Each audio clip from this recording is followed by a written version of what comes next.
उत्तर प्रदेश के संभल में प्राचीन तीर्थ स्थलों और कुओं की खुदाई में निकली बावड़ी की चर्चा हर जगह चल रही है। एएसआई की टीम लगातार बावड़ी का सर्वे कर कुछ न कुछ चौंका देने वाले ऐतिहासिक रहस्यों पर से पर्दा उठा रही है। आज हम आपको एक ऐसे ही 7 मंजिले बावड़ी के बारे में बताने जा रहे हैं, जिसका निर्माण तो पृथ्वीराज चौहान ने करवाया, लेकिन उसका इस्तेमाल बाबर की सेना ने भी किया। तो चलिए बढ़ते हैं वीडियो की तरफ। उत्तर प्रदेश के संभल में एक के बाद एक प्रशासन बावड़ी और कूप का सर्वे कर रहा है।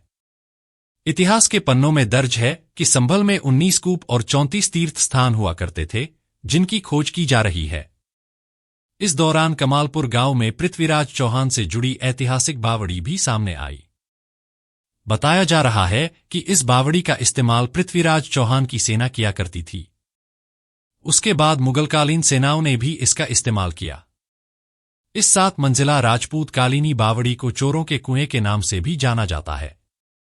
स्थानीय लोगों का कहना है कि 1960 तक इस बावड़ी में पानी दिखता था।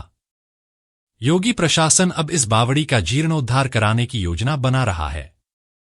संभल के कमालपुर गांव की खूबसूरत बावड़ी को पृथ्वीराज चौहान ने बनवाया और अलग अलग शासकों ने इस बावड़ी का अलग अलग वक्त पर जीर्णोद्धार करवाया। यह बावड़ी एक समय 7 मंजिला थी, लेकिन अब केवल 2 मंजिल बावड़ी ही इसमें दिख रही है।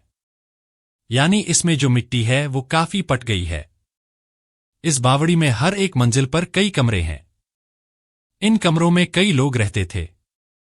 सेनाएं यहां रुकती थीं और विश्राम करती थीं।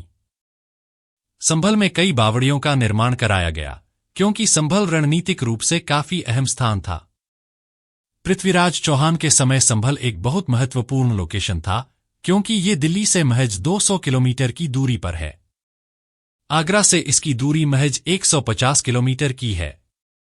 मध्य भारत के मध्य में संभल क्षेत्र स्थित है। इसकी वजह से हजारों साल पहले से ही इसकी लोकेशन बहुत महत्वपूर्ण रही है। पृथ्वीराज चौहान की ये राजधानी थी। यहां से दिल्ली बहुत कम समय में पहुंचा जा सकता है। इनके बाद अलग अलग शासक आए, बाबर भी आए और उनकी भी सेनाओं ने इस बावड़ी का इस्तेमाल किया। इस 7 मंजिला इमारत में एक वक्त में सैकड़ों लोग रह सकते थे। यह बावड़ी इसलिए बहुत महत्वपूर्ण रही है, क्योंकि जब सेनाओं का आना जाना होता था तो यहां पर इसको इस्तेमाल किया जाता था। सैनिक इसका इस्तेमाल पानी पीने, नहाने और आराम करने के लिए किया करते थे। बावड़ी के अंदर एक बरामदानुमा एक जगह होती है, जहां गर्मी का एहसास ना के बराबर होता है। एक कमरे को दूसरे कमरे से जोड़ने के लिए रास्ते हैं। अलग अलग मंजिल पर जाने के लिए कई सीढ़ियां हैं। इन्हें इस तरीके से बनाया गया था कि यहां का तापमान बाहर से कम रहे। अब तक ये बावड़ी टिकी हुई है, इससे इनकी मजबूती का अंदाजा लगाया जा सकता है। अब प्रशासन यह कह रही है कि हम इस तरीके की बावड़ियां को संरक्षित और सुरक्षित करेंगे, ताकि जो आने वाली पीढ़ी है वो जान सके कि संभल का इतिहास और विरासत कितनी समृद्ध रही होगी। फिलहाल के लिए बस इतना ही। यह वीडियो आपको कैसी लगी यह हमें कमेंट बॉक्स में जरूर बताएं।